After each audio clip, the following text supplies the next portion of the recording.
Just a good evening to everybody. We're just waiting for participants to start joining, so I'll wait for the numbers to start creeping up.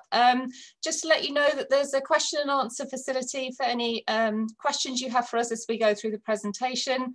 We'll come to some of those live at the end, but some of them will be answered as we go through. The chat option is there if you're having technical issues. If you can't hear something or there are other issues that you need us to attend to, we can address those through there. The session is being recorded. It will go up on the website after the event, so you can go back and watch to see if there's anything you missed and want to go and pick up on that. So just waiting for a few more to come through. I think we're nearly up to the point where we're going to start.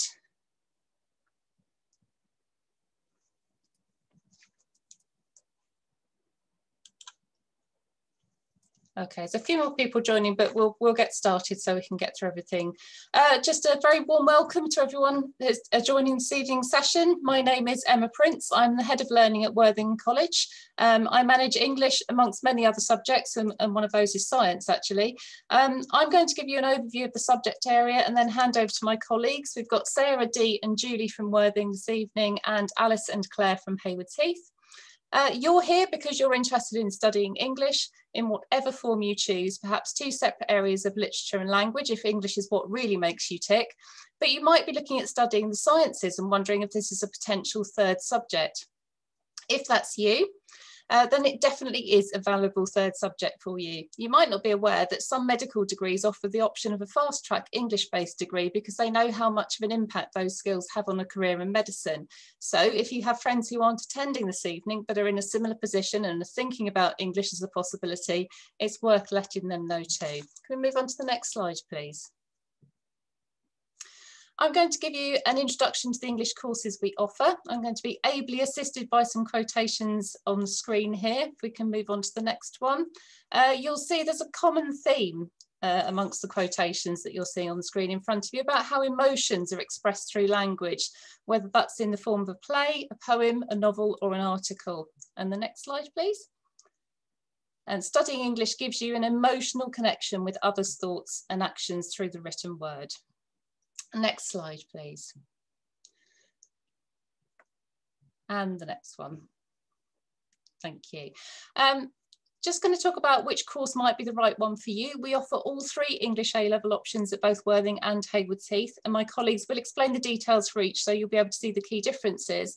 Before I hand over, I will say that studying any of these options at A-level will be a very different experience from GCSE.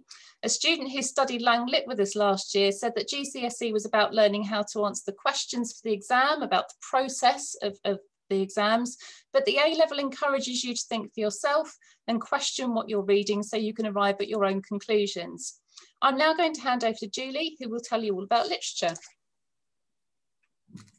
Right, so next slide, I think.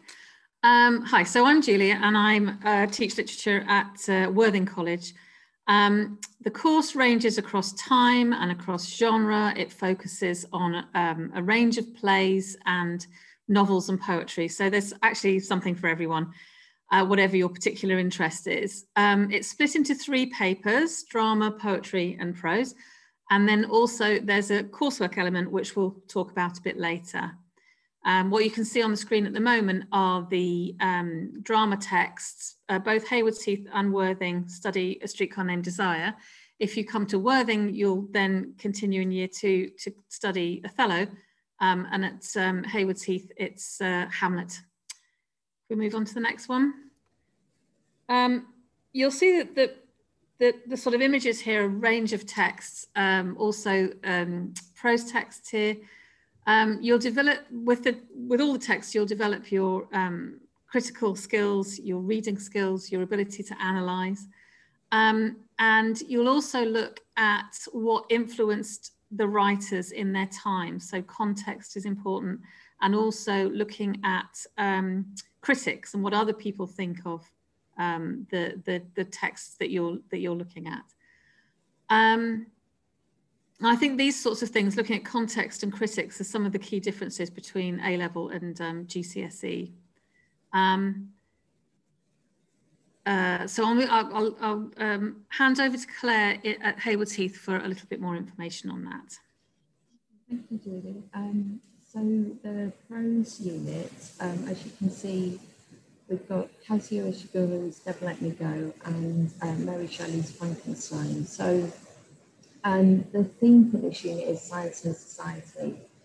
And you compare the novels in the exam, and we really think about issues such as morality and as science advances, whether just because human beings can do certain things, whether they actually should.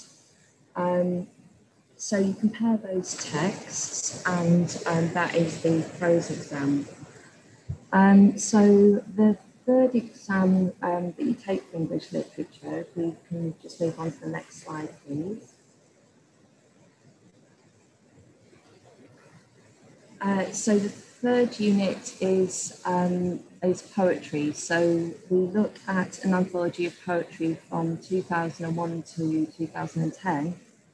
And these poems explore a diverse range of themes such as family and relationships, masculinity and femininity, childhood and aging, violence and cruelty, mental health and mental illness, prejudice and fear of outsiders, and many more things.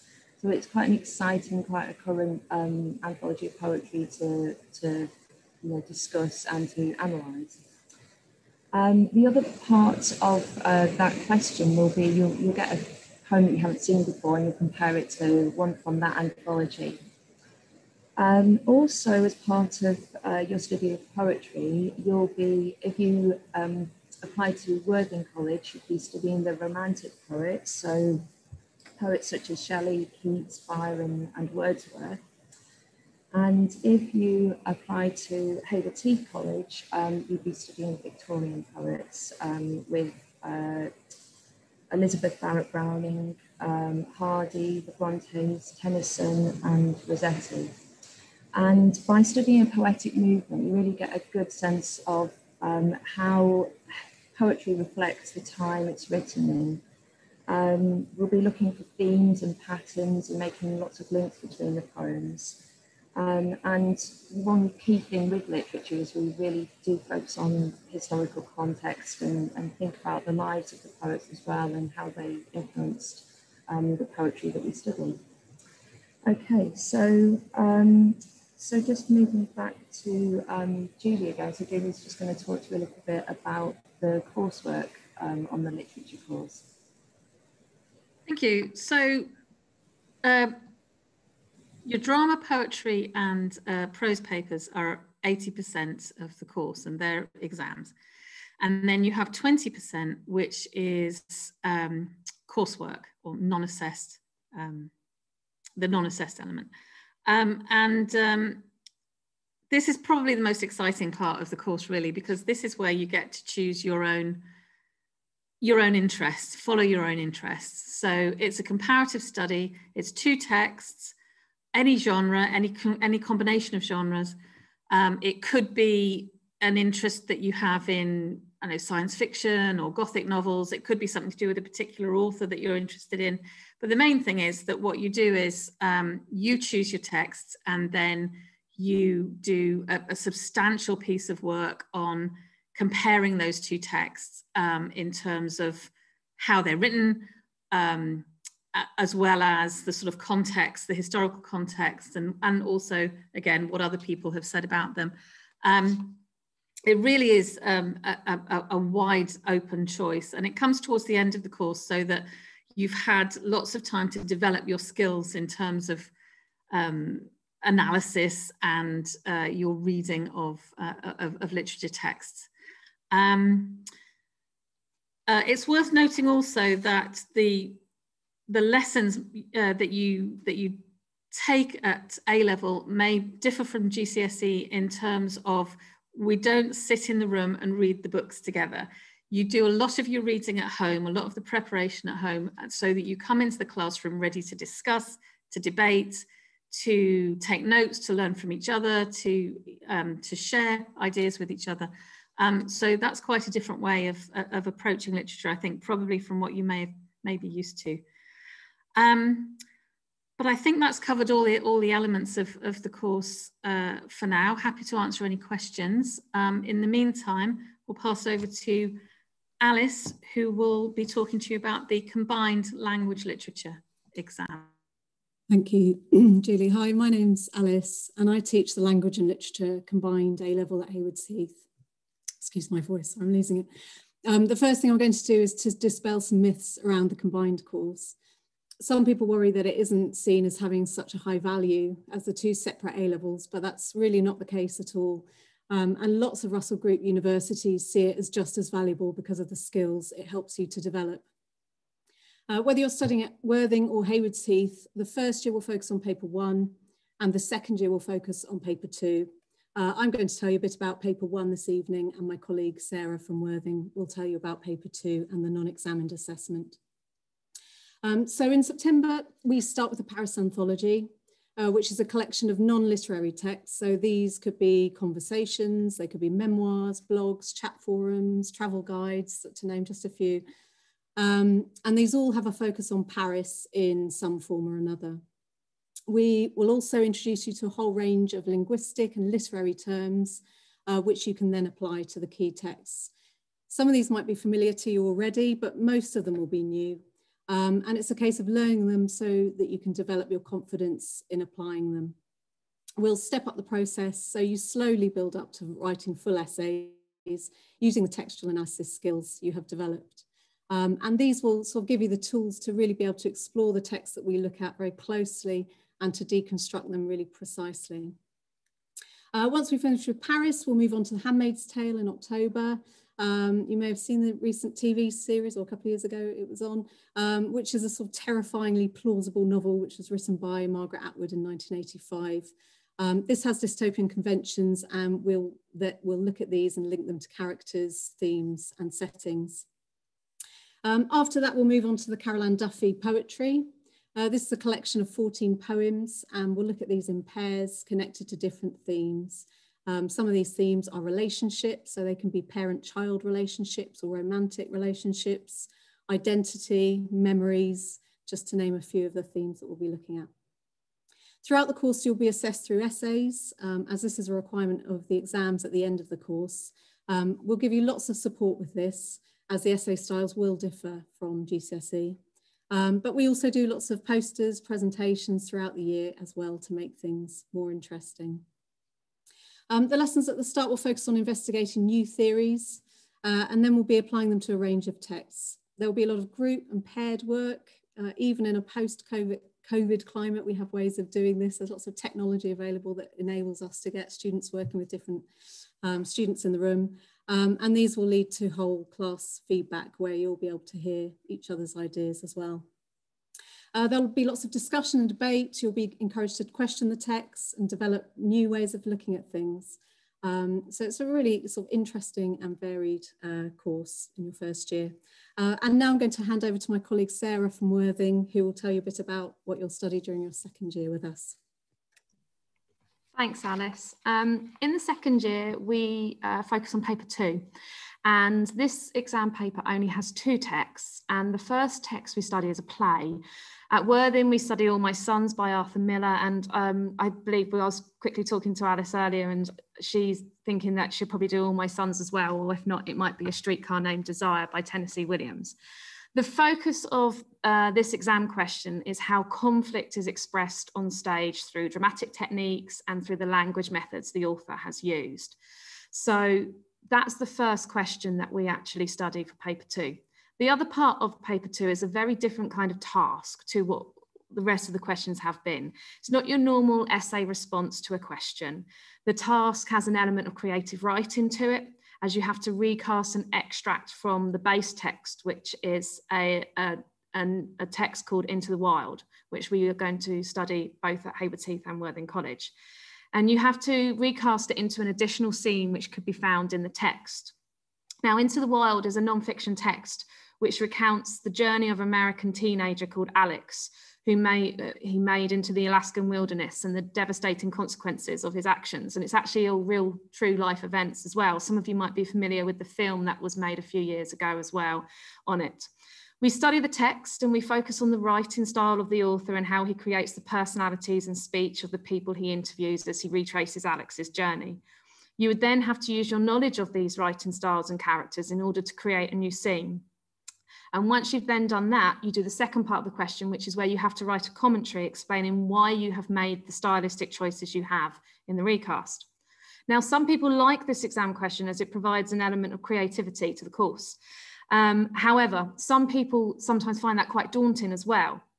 But please don't be put off by it, as this can be a guided task which can be rooted in the style of Into the Wild if you don't feel comfortable with creative writing, or you can then take it to wherever you want to and develop it into something more creative if your confidence is there to do that.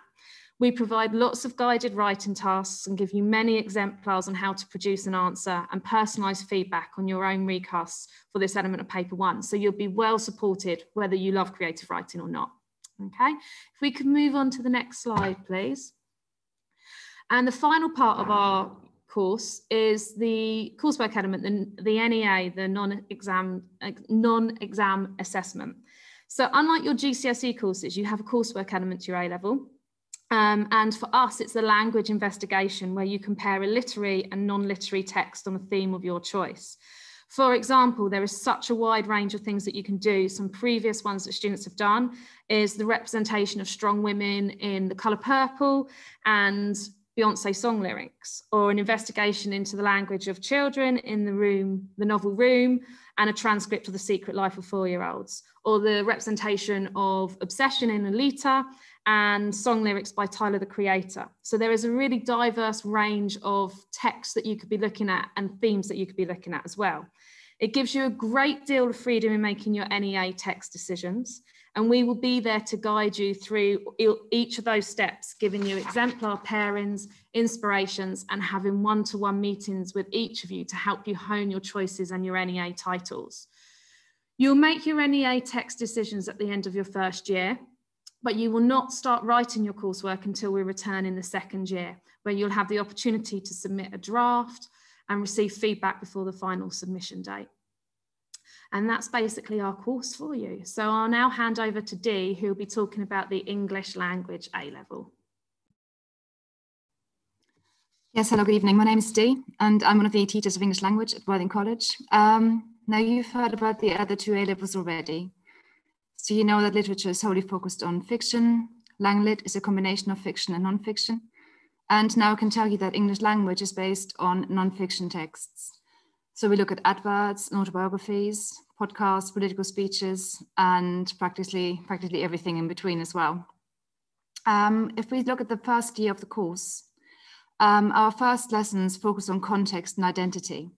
So we look at personal identity, social identity, and how we present ourselves through our language in different scenarios. Initially, we'll be looking at a range of identities and contexts. And this all feeds into the first exam, where you'll be asked to compare how two identities present themselves or are presented. Like Langlit, there is quite a lot of terminology to learn, and this will need an ongoing glossary. A lot of this will be really different from GCSE. It's a completely new course and bears, quite frankly, no relation to GCSE at all. The majority of focus on language over time is at the start of the second year, but we'll feed ideas in through the first year by looking at word origins, historical influences on language over different time periods as well. Next slide, please.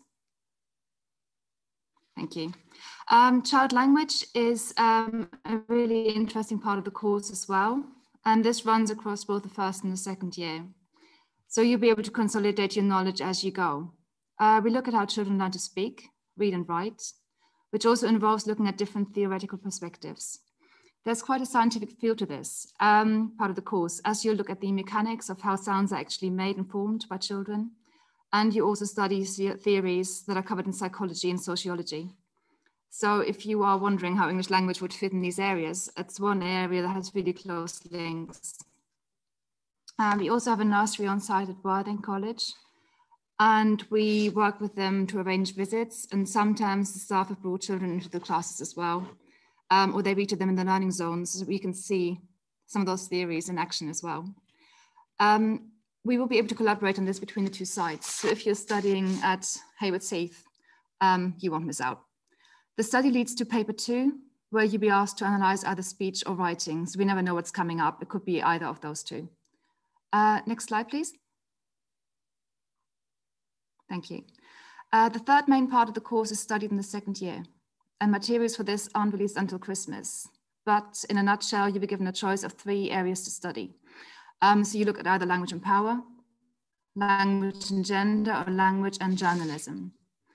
Now, the exam board will give you a key area to focus on, and then you've got freedom to investigate in a way that might interest you.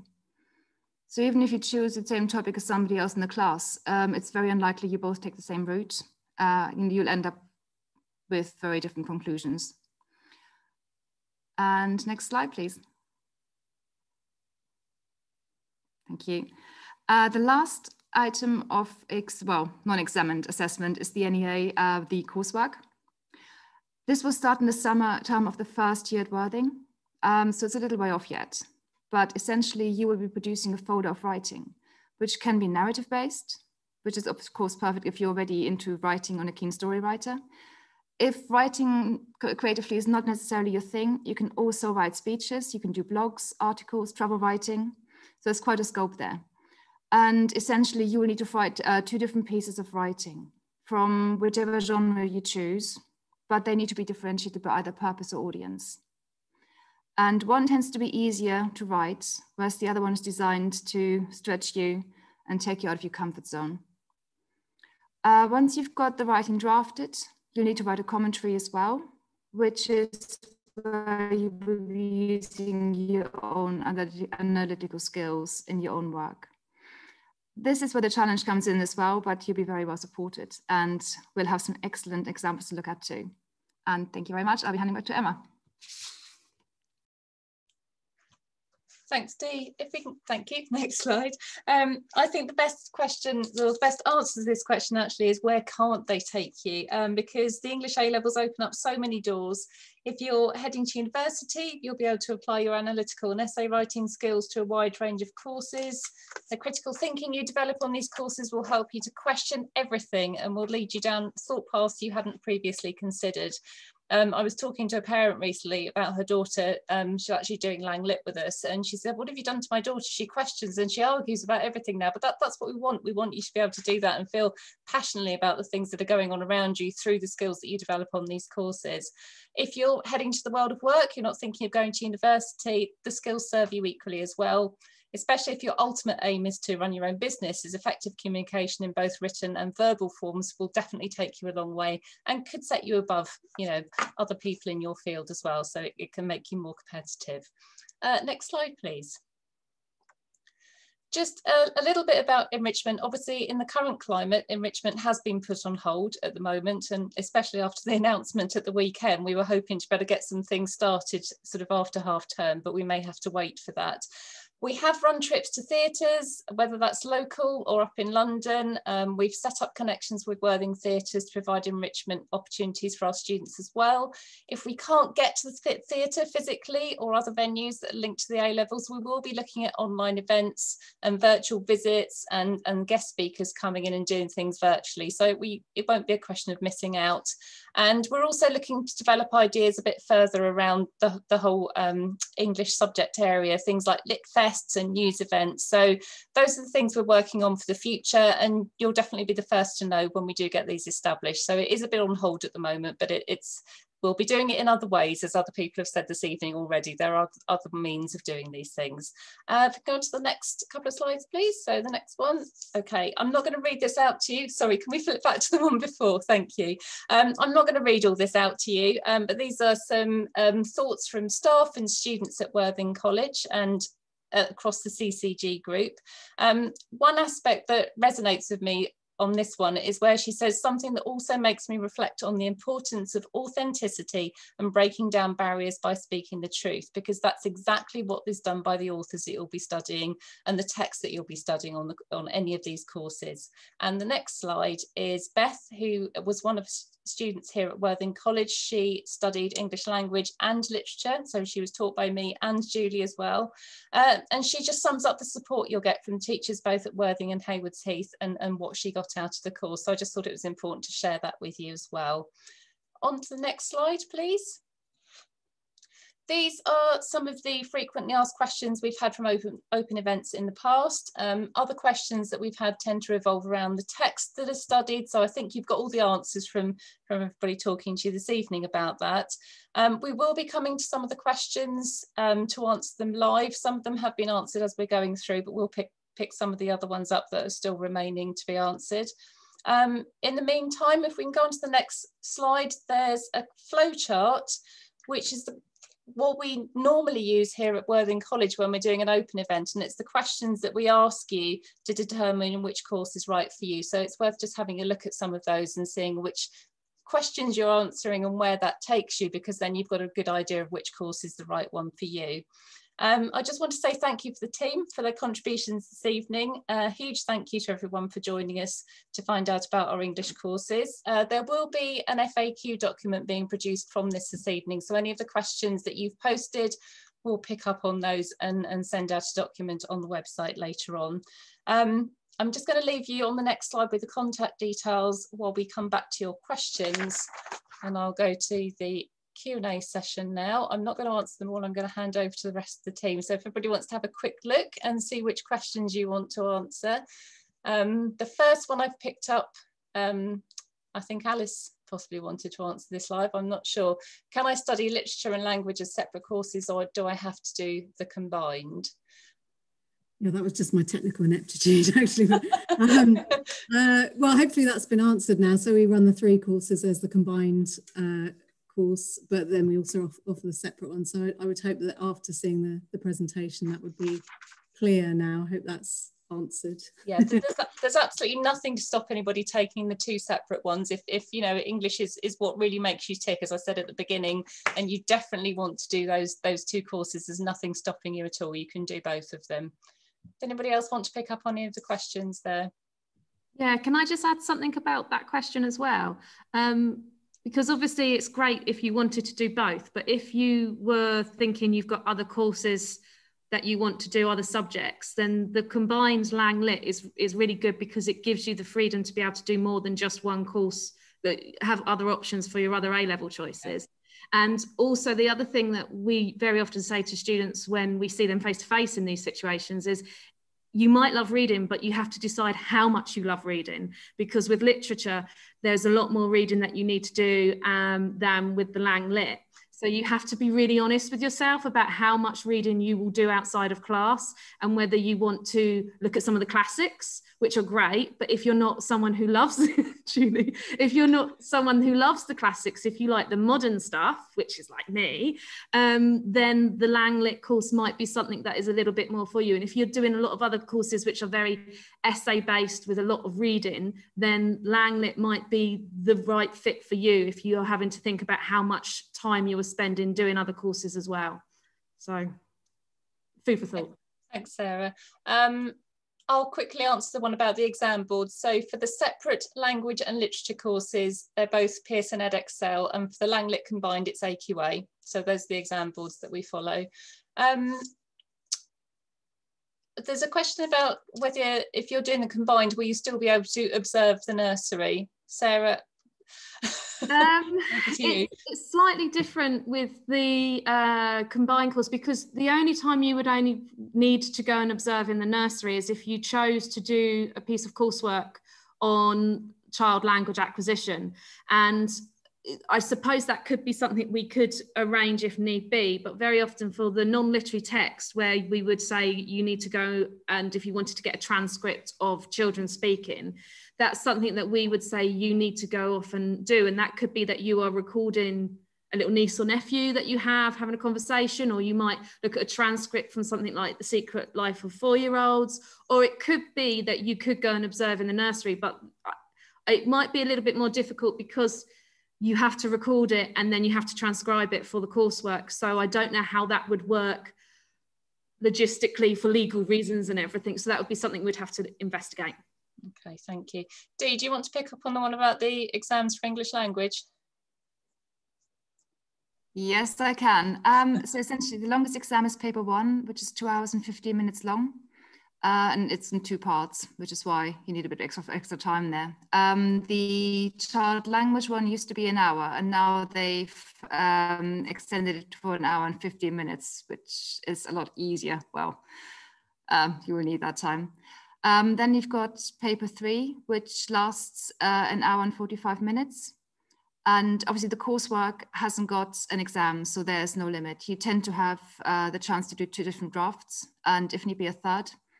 And the submission is usually in May of year 2. And that's it. And the coursework is worth 20% of the course, isn't it? And 80% for exams. There's one question there about, can you do English Lit Lang and English Lit? So no, you can't do the combined and one of the separate ones, because there would be too much crossover. So it's either the 2 separate ones or the combined one. Who would like to pick up on that? For a career in medicine, which course would be the most beneficial? I would say any of them, actually. I don't think any of them would hold you back. It depends what area of medicine you're going into. If you are sort of particularly looking at sort of children's medicine, or kind of going into maybe the speech therapy area, then obviously the language one lends itself more to that. But any of them are valued. And as I said at the beginning, there is a sort of fast track English degree course that is offered to medical students, and they pick up on that and just do that in a year, because they know that it really benefits them in terms of what they're doing on the medicine course. So any of them would be the answer to that one. Can I add something there about the literature? I mean, all of them, but you know, as I teach literature, I'd say the literature one is not just about the actual text, but it's about you're developing your ability to think critically and to think independently and to work independently and to decipher things and read between the lines and all that sort of thing. And I think all those skills are as relevant for any walk of life, really, including, you know, medical one. So that would be my my plug for literature, anyway. Thank you, Julie. Never missed an opportunity to plug literature. I think we've come to the end of the questions now. There's nothing else coming up on the screen at the moment. Some of them have been answered live, but as I say, we'll put together an FAQ document from those to make sure that you get all the answers to the questions that were posed during the evening. So it just remains for me to thank you for attending the virtual event this evening. If you've got any further questions, obviously you can post those on the website. I think there's a facility on there where you can post some questions there as well. So thank you for joining us. It's been lovely having you in a very different way this evening, but hopefully you've got everything you wanted out this evening. Thank you very much.